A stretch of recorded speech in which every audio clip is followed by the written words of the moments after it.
Sa ngalan ng Ama, at ng Anak, at ng Espiritu Santo, Amen. ang pagpapala ng ating Panginoong Kristo, ang pag-ibig ng Diyos Ama, at ang pagkikipagkaisa ng Espiritu Santo naway laging sumainyo. At sumainyo rin. Mga kapatid, pinagdiriwang po natin ngayon ang kapistahan ni San Buenaventura, isang obispo at pantas ng simbahan. Kasama po sa mga intensyon na nabanggit kanina just before the beginning of the Mass, we offer this Holy Eucharist for your particular intentions, especially sa ating mga panalangin ng kagalingan, panalangin ng gabay at inspirasyon. Mga kapatid, halina at magsisi sa ating mga kasalanan upang maging marapat tayong gumanap sa mga biyaya ng pagdiriwang na ito. Inaamin ko sa makapangyarihang Diyos at sa inyo mga kapatid, na lubha akong nagkasala sa isip, sa salita at sa gawa, at sa aking pagkukulang. Kaya isinasamo ko sa mahal na Birheng Maria, sa lahat ng mga anghel at mga banal, at sa inyo mga kapatid, na ako'y panalangin sa Panginoong ating Diyos. Kawaan nawa tayo ng ating mahabaging Diyos. Patawarin tayo sa ating mga kasalanan at patubayan sa buhay na walang hanggan. Amen. Panginoon, kaawaan mo kami. Panginoon, kaawaan mo kami. Kristo, kaawaan mo kami. Kristo, kaawaan mo kami. Panginoon, kaawaan mo kami. Panginoon, kaawaan mo kami. Manalangin tayo. Ama naming makapangyarihan, sa pagdiriwang namin sa pagsilang sa kalangitan ng obispong si San Buenaventura, umunlad nawa kami sa karunungang itinuro niya upang matularan namin ang maalam niyang pag-ibig sa iyo sa pamamagitan ni Jesucristo kasama ng Espiritu Santo, magpas sa walang hanggan. Amen.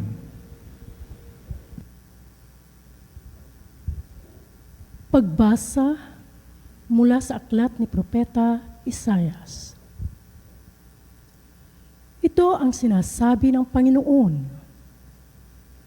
Ikaw, Assyria, ang gagamitin kong pamalo at malupit na kasangkapan ng aking galit.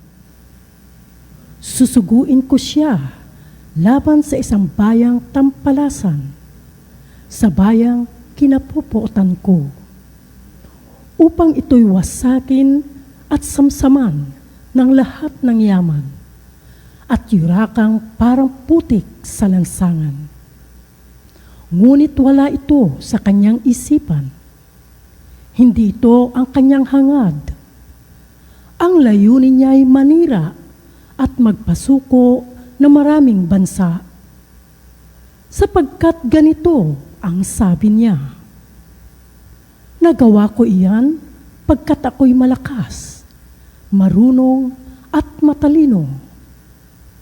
Inalis ko ang hangganan ng mga bansa at sinamsam ko ang kanilang mga kayamanan at ibinagsak sa lupa ang mga nakaluklok sa trono.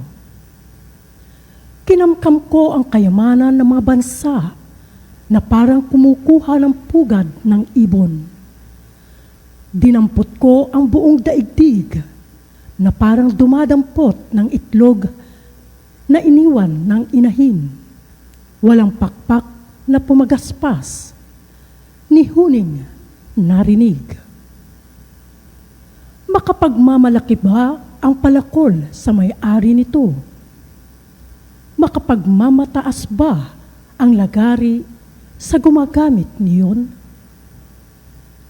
Ang baston ba ang magwawasiwas sa may hawak nito? Kaya nga, ang magigiting niyang mandirigma ay pagkakasakitin ng Panginoon. At sa ilalim ng kanilang maringal na kasuotan, mag-aapoy sa init ang kanilang katawan, parang sigang malagablab. Ang salita ng Diyos. Salamat sa Diyos. Ang puoy di tatalikod sa kanyang hirang na lingkod. Ang puoy di tatalikod sa kanyang hirang na lingkod. Yaong mga hinirang mo ay kanilang nililipol. Inaapi nila yaong tinubos mo, Panginoon. Ang mga ulila, balot mamamayan ng ibang bansa, pinapatay nila ito at kanilang pinupuksa. Ang pooy di tatalikod sa kanyang hirang na lingkod. Madalas na sinasabi, hindi kami pansin ng Diyos. Hindi kami nakikita ni pansin ng Diyos ni Jacob. Unawain ninyo, bayan, kayong pahat ang isipan.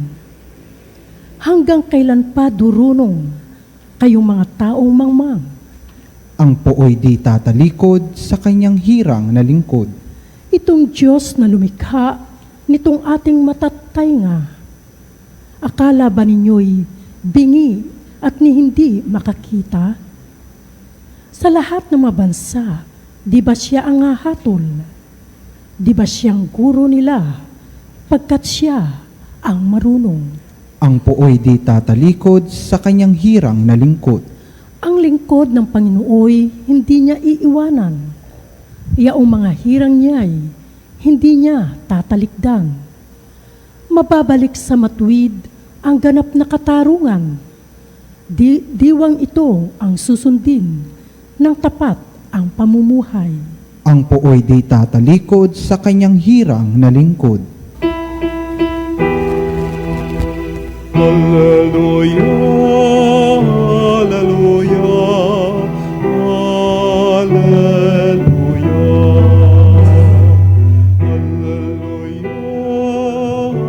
hallelujah, hallelujah. Papuri sa Diyos Ama, pagkat ipinapahayag niya, hari siya ng mga aba. Sumainyo ang Panginoon. At sumainyo rin, Ang mabuting balita ng Panginoon ayon kay San Mateo. papuri sa iyo, Panginoon. Nung panahong iyon, sinabi ni Jesus, "Pinasasalamatan kita, Ama, Panginoon ng langit at lupa, sapagkat inilihim mo ang mga bagay na ito sa mga marurunong at matatalino, at inihayag sa mga may kaloobang tulad ng sa mga bata. Oo, Ama, sapagkat gayon ang ikinalulugod mo. Ibinigay sa akin ng aking Ama ang lahat ng bagay. Walang nakakikilala sa anak, kundi ang Ama, at walang nakakikilala sa Ama, kundi ang anak, at ang yaong marapating pagpahayagan ng anak." Ang mabuting balita ng Panginoon. Pinupuri ka namin, Panginoong Heso Kristo.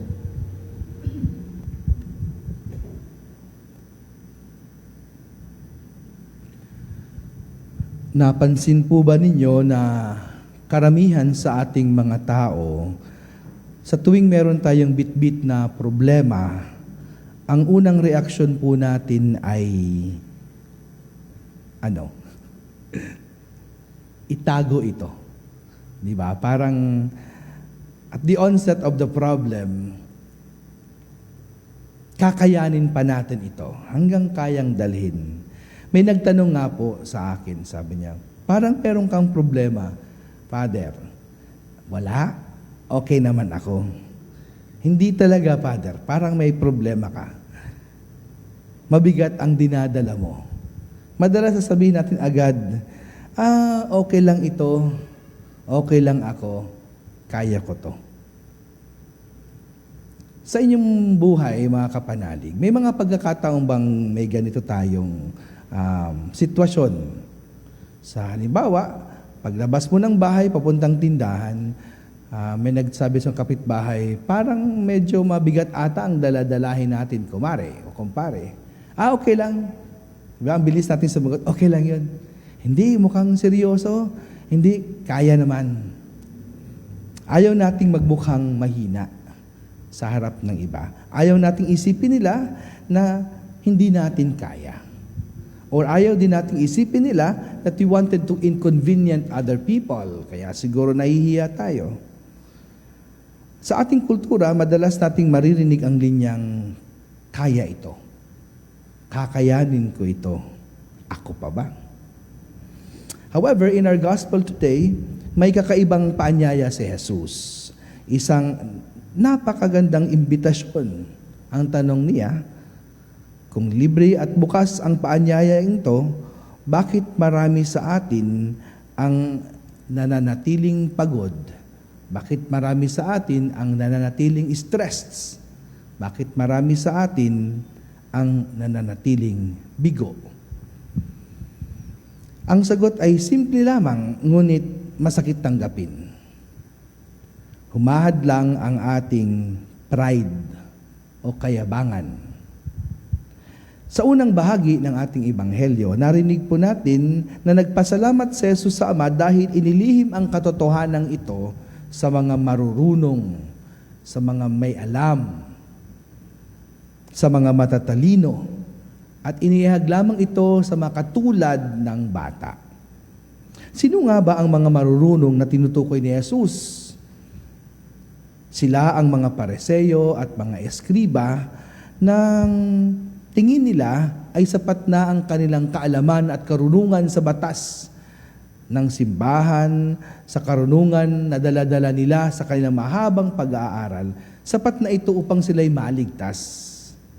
Ito yung tinatawag nating spiritual pride. Sapat na at punong-puno na ang kanilang spiritual pride or spiritual na kayabangan. Naniniwala sila na sa kanilang sariling talino at kakayanan ay maliligtas na sila. Hindi na nila kailangan si Jesus. Tinitingnan nila ang sarili na mas mataas at mas banal kaysa sa iba. Narinig natin sa ibang parte ng ebanghelyo, di ba? May mga Pariseo at eskribang nagdasal at nung nakita niya yung pobre na nasa labas halos ng simbahan, anong sabi niya? Panginoon, nagpapasalamat ako sapagkat hindi ako katulad ng isang yan. Ako nagbibigay ng nararapat ng ikapo para sa iyo. Yung kanya, maliit lamang. Isa yun sa tinatawag nating spiritual pride. Mga kapanalig, ang pride or kayabangan ay gumagawa ng isang ilusyon.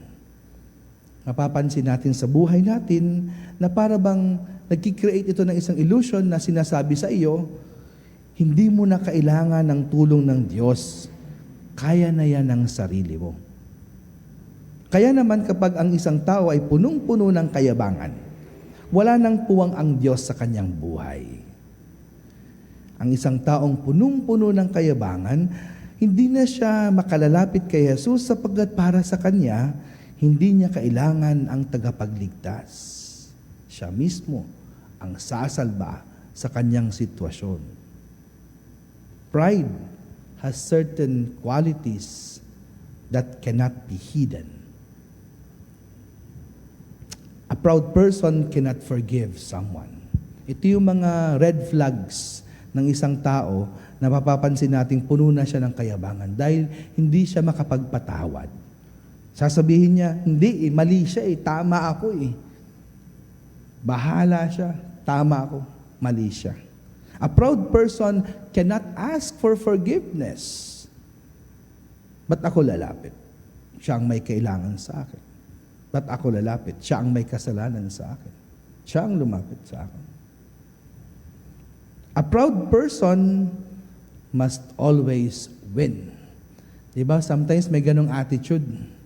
Very, very competitive to the point na nawawala na yung mga ibang mahalaga sa buhay. Katulad ng maayos na pakikisama, relationship, maayos na pagtingin sa oras at mga pagkakataon, the value of time and opportunities. Hindi. Kailangan manalo ako, I should be the first.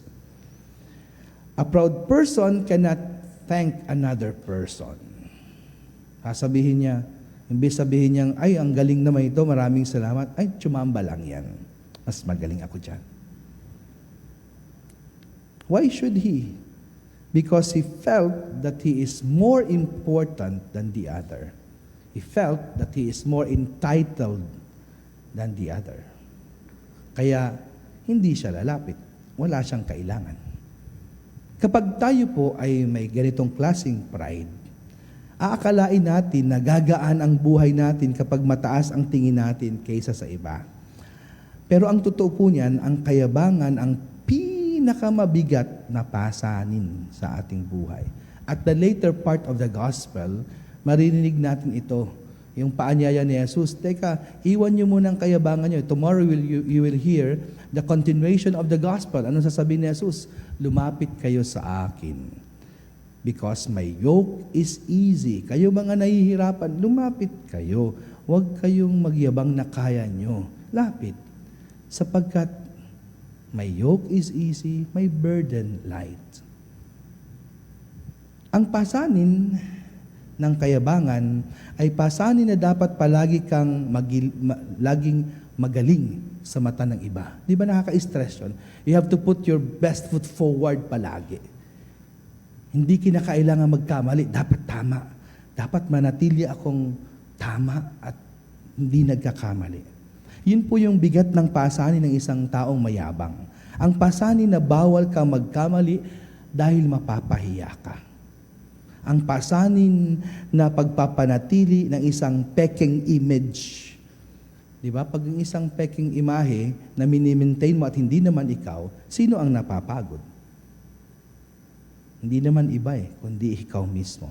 Some people take pride of their physical strength. Some people take pride of their wealth, knowledge, power, influence, popularity. Ito ang dahilan kung bakit marami sa atin ang pagod na pagod ngayon. Ito ang dahilan dahil ang dami nating pasanin at pagod na pagod tayo sa ating buhay. Hindi tayo napapagod sa trabaho. Hindi tayo napapagod sa marami nating concern. Napapagod tayo sa ating pagpapanggap na kaya natin ang lahat. Napapagod tayo sa ating pagpapanggap na kaya nating malampasan ito ng mag-isa.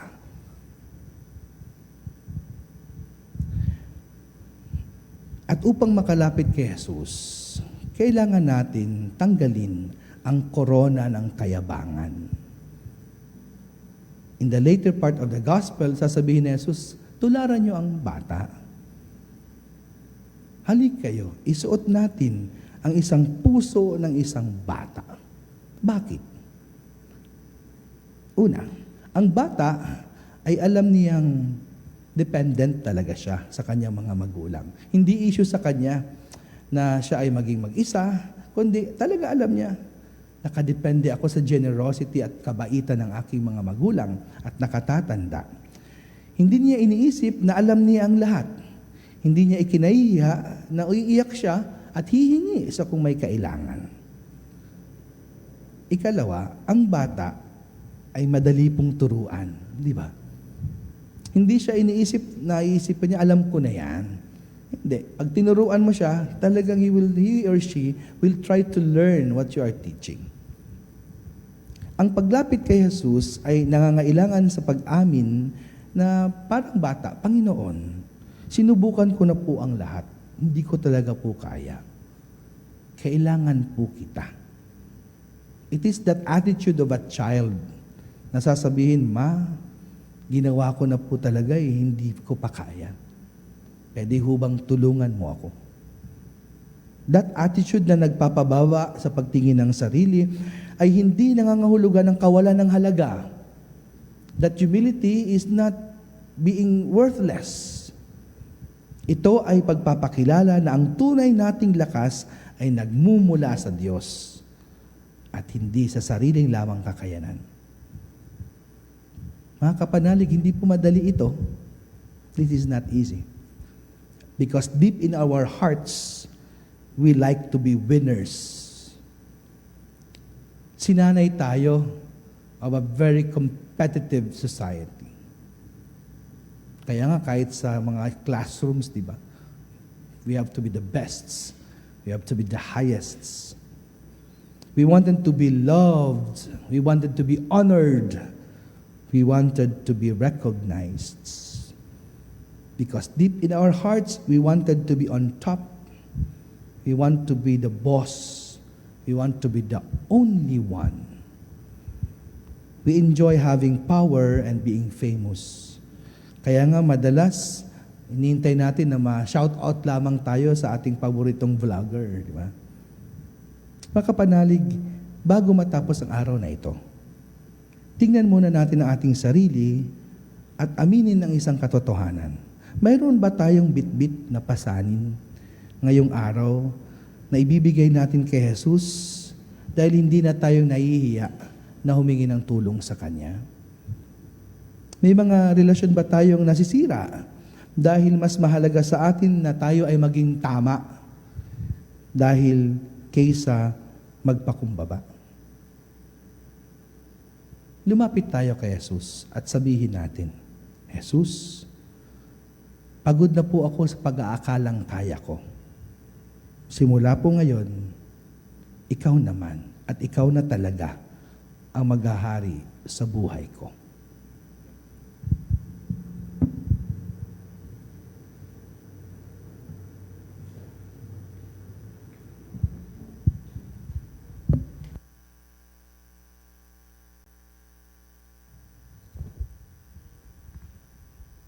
Binunyag ng Ama ang misteryo ng kaharian sa mga maliliit.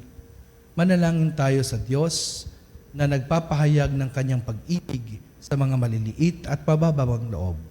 Dalhin natin ang ating Amang nasa langit, ang lahat ng mga pangangailangan na may buong pananalig sa Kanyang mapagpalang kalinga. Ang ating pong tutugon, Amang nasa langit, basbasan mo ang iyong mga anak.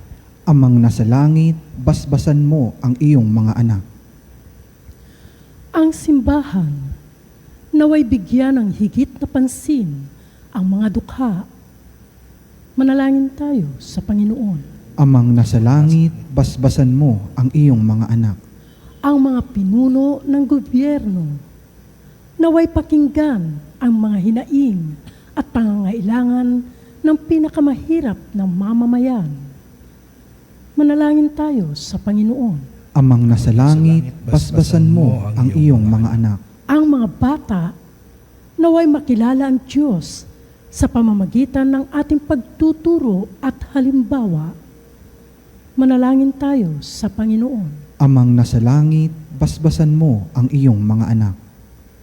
Ang mga may sakit, naway makatagpo ng kalinga at kagalingan mula sa mga taong nag-aaruga sa kanila. Manalangin tayo sa Panginoon. Amang nasa langit, basbasan mo ang iyong mga anak.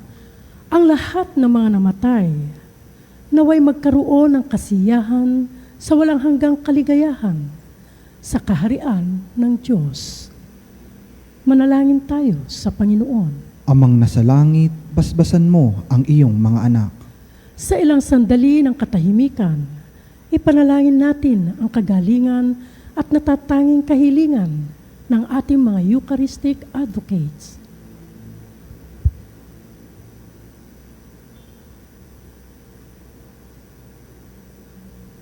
Manalangin tayo sa Panginoon. Amang nasa langit, basbasan mo ang iyong mga anak. Panginoong Diyos, gawin mo kaming matalino sa iyong karunungan at tulungan mo kaming makasunod sa iyong kababaang loob na ipinakita sa amin ng iyong anak. Inihiling namin ito sa pamamagitan ni Kristo na aming Panginoon. Amen.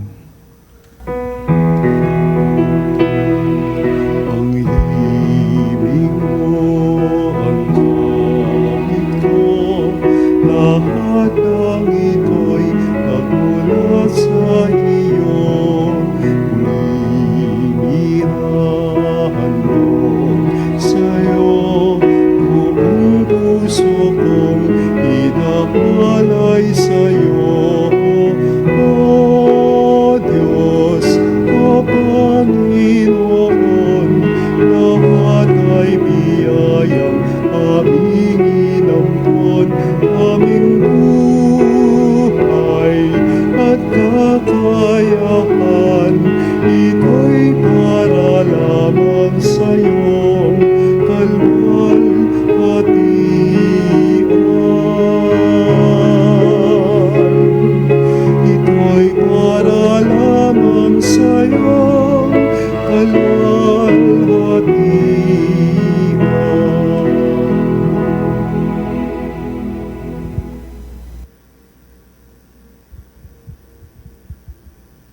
Manalangin kami mga kapatid upang ating paghahain ay kalugdan ng Diyos amang makapangyarihan sa lahat. Tanggapin nawa ng Panginoon ito paghahain sa inyong mga kamay, sa kapurihan niya at karangalan sa ating kapakinabangan at sa buong sambayanan niyang banal. Ama naming lumikha, tanggapin mo ang mga alay na ito, na inihahain naming gumugunita kay San Buenaventura, upang ang mga ito ay magdulot sa amin ng pakikinabang sa iyong tulong na maaasahan sa pamamagitan ni Jesucristo kasama ng Espiritu Santo, magpas sa walang hanggan. Amen. Sumainyo ang Panginoon. At sumainyo rin, Itaas sa Diyos ang inyong puso at diwa. itinaas na namin sa Panginoon. Pasalamatan natin ng Panginoong ating Diyos. Marapat na siya'y pasalamatan. Ama naming makapangyarihan, tunay ngang marapat na ikaw ay aming pasalamatan sa pamamagitan ni Jesucristo na aming Panginoon. Ngayong si San Buenaventura ay pinararangalan sa pamumuhay niyang totoong uliran at pagiging maaasahan sa panunungkulan, kaya't si Jesus na maaasahan sa katapatan ay inihahayag sa pangangasiwa ng sambayanan. Ang malasakit namang ulirang tagapangasiwa noon ay nagpapatuloy magpahanggang ngayon sa mga panalangin kanilang iniuukol kaisa ng sambayanan mong dito'y nagtitipon. Kaya kaisa ng mga anghel na nagsisiawit ng papuri sa iyo nang walang humpay sa kalangitan, kami nagbubunyi sa iyong kadakilaan.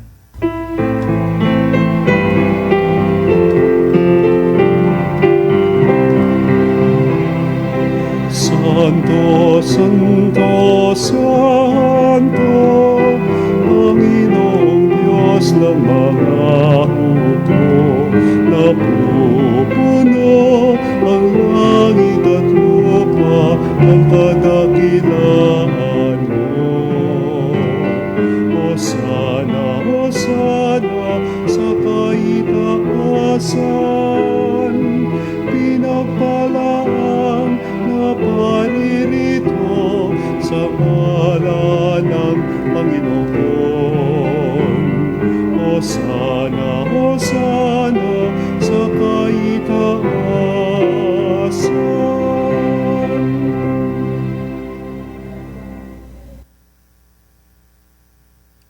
Ama naming banal, ikaw ang bukal ng tanang kabanalan.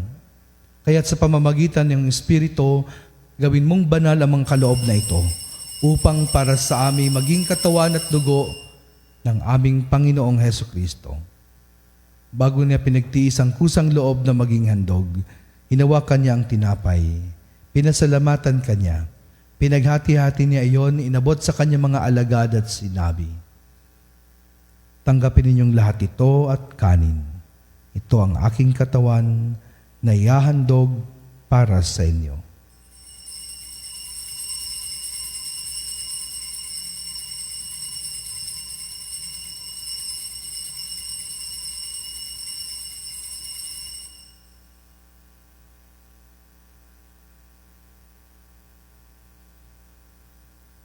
Gayon din naman ang matapos ang hapunan, hinawakan niya ang kalis. Muli kanyang pinasalamatan. Inabot niya ang kalis sa kanyang mga alagad at sinabi, "Tanggapin ninyong lahat ito at inumin. Ito ang kalis ng aking dugo, ng bago at walang hanggang tipan. Ang aking dugo na ibubuhos para sa inyo at para sa lahat sa ikapagpapatawad ng mga kasalanan. Gawin niyo ito sa pag-alaala sa akin."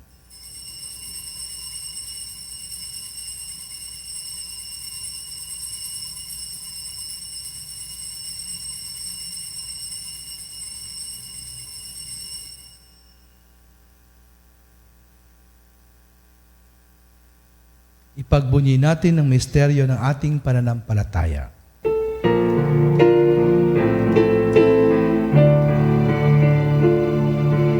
Ang kamatayan mo, Panginoon, aming ipinahayag. Ang muli mong pagkabuhay ay pinagdiriwang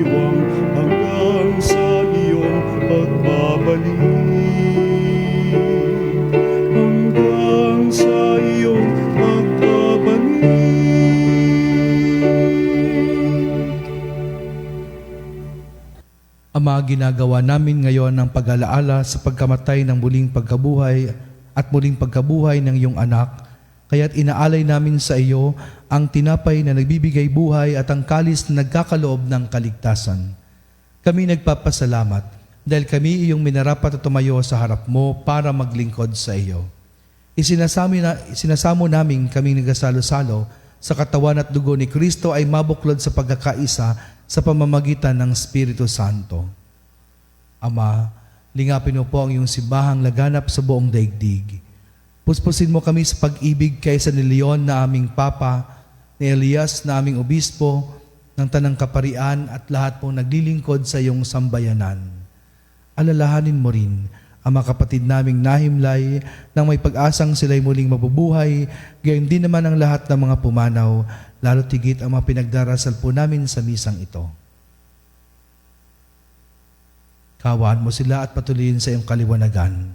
Kawaan mo at pagindapating kaming lahat na makasalo sa iyong buhay na walang wakas, kaysa na mahal na Birheng Maria, na ina ng Diyos, ng kanyang kabiyak ng pusong si San Jose, kaysa ng mga apostol ni San Benaventura at ng lahat ng mga banal na namuhay dito sa daigdig ng kalugod-lugod sa iyo, na ipagdiwang nawa namin ang pagpupuri sa ikararangal mo sa pamamagitan ng iyong anak na aming Panginoong Hesukristo. Sa pamamagitan ni Kristo, kasama niya at sa Kanya, ang lahat ng parangal at papuri ay sa iyo, Diyos Amang makapangyarihan, kasama ng Espiritu Santo, magpas sa walang hanggan.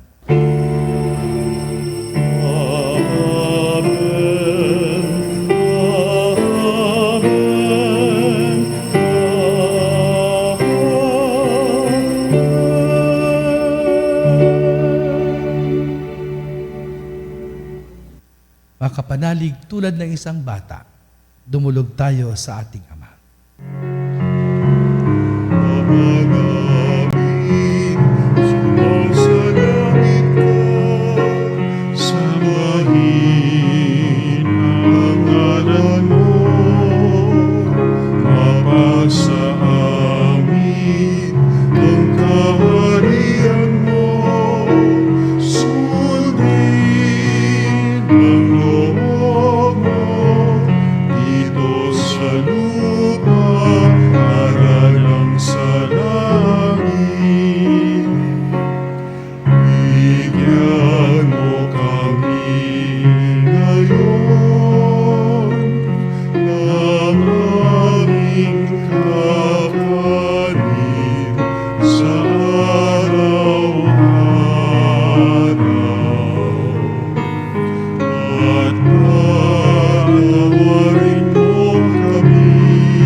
Hinihiling namin kami adya sa lahat ng masama, pagkalooban ng kapayapaan araw-araw, iligtas sa kasalanan at ilayo sa lahat ng kapahamakan, samantalang aming pinananabikan ang dakilang araw ng pagpapahayag ng tagapagligtas naming si Hesukristo. Sapagkat iyo ang kaharian at ang kapangyarihan at ang kapurihan magpakailanman. Amen. Panginoong Hesukristo, sinabi mo sa iyong mga apostol, kapayapaan ang iniiwan ko sa inyo, ang aking kapayapaan ang ibinibigay ko sa inyo. Tunghayan mo po ang aming pananampalataya at huwag ang aming mga pagkakasala. Pagkalooban mo kami ng kapayapaan at pagkakaisa ayon sa iyong kalooban, kasama ng Espiritu Santo, magpas sa walang hanggan. Amen. Ang kapayapaan ng ating Panginoon ay laging sumainyo. At sumainyo rin. Magbigayin po tayo ng kapayapaan ni Kristo sa bawat isa. Peace be with you. Cordero ng Diyos, na nag-alis ng mga kasalanan ng sanlibutan, maawa ka sa amin. Cordero ng Diyos, na nag-alis ng mga kasalanan ng sanlibutan, maawa Cordero ng Diyos, na nag-alis ng mga kasalanan ng sanlibutan, ipagkaloob mo sa amin ang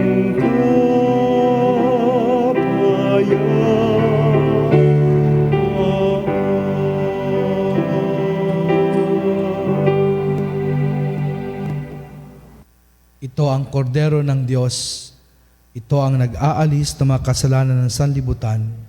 Mapalad ang mga inaniyahan sa kanyang piging. Panginoon, hindi ako karapat-dapat na magpatuloy sa iyo, ngunit sa isang salita mo lamang ay gagaling na ako.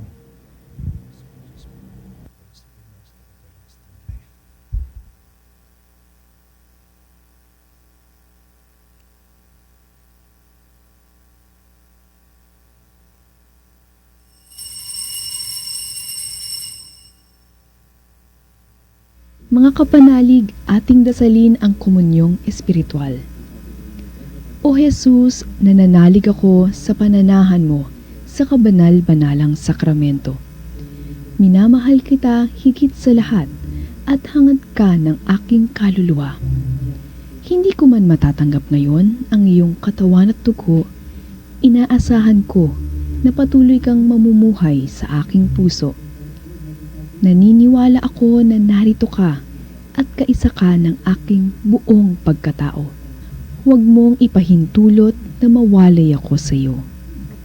Amen. Panalangin sa karangalan ng Nuestro Padre Jesus Nazareno. O Jesus Nazareno, katamis-tamisan naming manunubos, sa harap mo ngayoy naririto kami't nangangayupapa at nagsisisi ng taos-puso sa aming pagiging walang turing sa iyo at paglimot sa di mabilang na mga biyaya mo, lalong-lalo na yaong mahalagang biyaya ng pagtutubos. Dinaramdam namin at pinagsisisihang labis, Panginoon ko, ang pagkakasala namin sa iyo. Ikinalulungkot namin ang pagiging dahilan ng pagpapasan mo ng krus na iyan sa gitna ng mga hirap at kapaitan, hanggang sa inihandog mo ang iyong buhay sa bundok ng Kalbaryo, sa pagkaibig mo lamang na matubos kami at ang sangkatauhan mula sa sala. Pakabanalin mo, O Panginoon, ang aming pagnanais at ipagtanggap mo sa amin ang iyong biyaya. Maging tagapamagitan nawa ang iyong ina, ang kalinis-linisang Birheng Maria.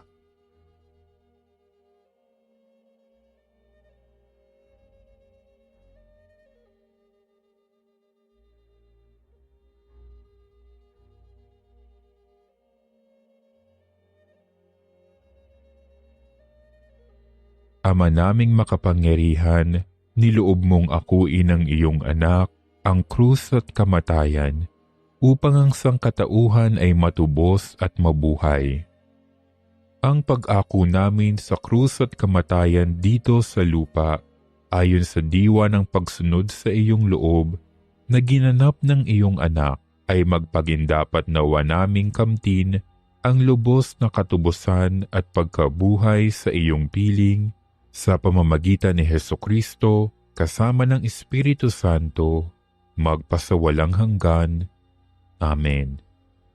Nuestro Padre Jesus Nazareno, Panginoon namin at Diyos, kaawaan mo kami. Mahal na ina ng laging saklolo, buhat sa krus, ibinigay ka sa amin ni Jesus upang maging ina namin. Ikaw ang pinakamabait, pinakamasintahin sa lahat ng mga ina.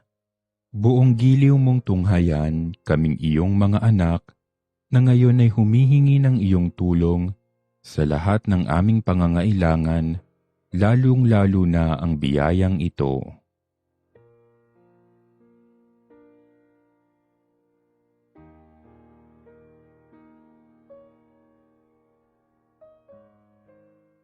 Buong tiwala naming isinasalalay ang aming sarili sa iyong pagkalinga at lubos na umaasa sa iyong mapagmalasakit na panalangin. Amen.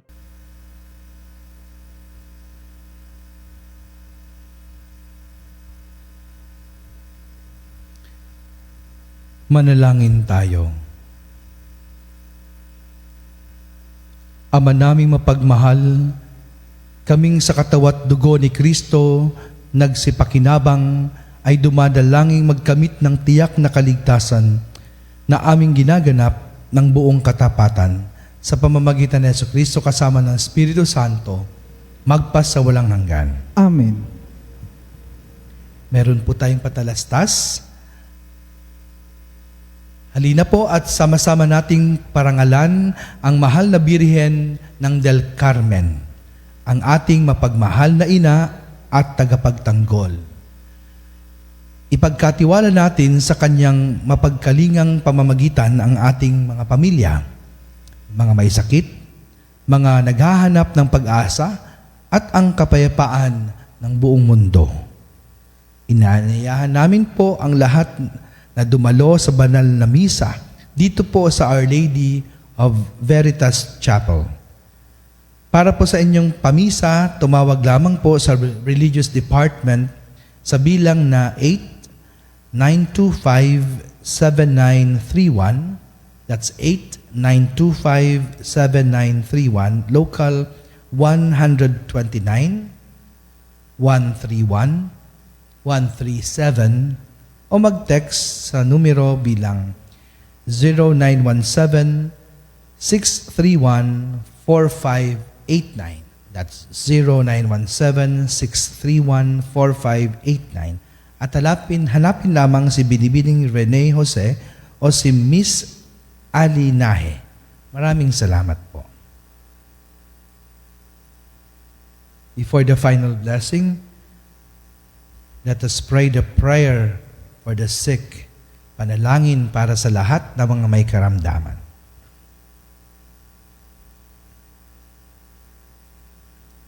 Manalangin tayo. Panginoong naming Diyos, Ikaw ang dakilang manggagamot at tagapagpagaling. Sa oras na ito, itinataas namin sa iyo ang lahat ng mga may sakit, pisikal man, emosyonal o espiritual. Hipuin mo po sila ng iyong mapaghimalang kamay at pagalingin ayon sa iyong banal na kalooban. Sa iyong mapagmahal na kamay, itinataas namin ang lahat ng mga may sakit, ang mga dumaranas ng cancer at patinding karamdaman, sakit sa puso at mataas na presyon, diabetes at iba pang sakit sa dugo, sakit sa bato at sa atay, arthritis, rheuma at pananakit ng katawan, karamdaman sa baga tulad ng hika at pneumonia, trangkaso, lagnat at iba pang impeksyon, mental health condition tulad ng depression at anxiety, COVID-19 at iba pang viral diseases, sakit sa mata, sakit sa tenga at sa balat. Itinataas po namin ang lahat ng mga paralisado at may kapansanan. Hipuin mo po sila, O Diyos, at paglagiin mo sila ayon sa iyong kalooban. Bigyan mo po sila ng lakas ng loob, pag-asa at kapayapaan sa kanilang laban. Gamitin mo ang mga doktor, mga gamot, at iba pang paraan bilang daluyan ng iyong kagalingan. Gayon din ang lahat ng mga nagpapagal upang sila'y gumaling. Panginoon, bigyan mo po sila ng lakas upang kayanin ang anumang sakit na kanilang pinagdadaanan. Ipagkaloob mo po sa kanila ang kaginhawaan sa kabila ng kanilang paghihirap. Pagpalain mo rin po ang kanilang mga pamilya at mga mahal sa buhay na nag-aalaga sa kanila. Naway wag silang mawala ng pag-asa, kundi patuloy na magtiwala sa iyong mapagmahal at habag. At sa lahat ng mga mabibigat na dinadala, ipaalala mo sa kanila na hindi sila nag-iisa. Kasama kanila sa bawat sandali ng kanilang laban. Tulungan mo rin ang kanilang kaming mga instrumento ng iyong pagmamahal sa pamamagitan ng pagbibigay ng pag-aalaga at suporta sa aming kapwa. Hinihiling namin ito sa pamamagitan ng Jesucristo kasama ng Espiritu Santo, magpas sa walang hanggan. Amen. Sumainyo ang Panginoon. At sumainyo rin. At pagpalain po kayo ng ating mahabaging Diyos, Ama, Anak, at Espiritu Santo. Amen. Tapos na po ang ating pagdiriwang, mayo kayong taglay ang pag-ibig at kapayapaan ni Kristo. Salamat sa Diyos.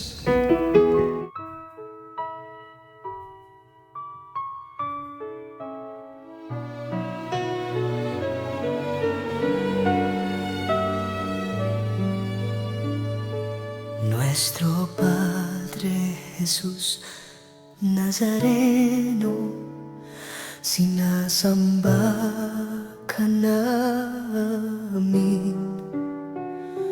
pinipintuho ka namin, aral mo ang aming buhay at kaligtasan. Nuestro Padre Jesús Nazareno, iligtas mo kami sa kasalanan.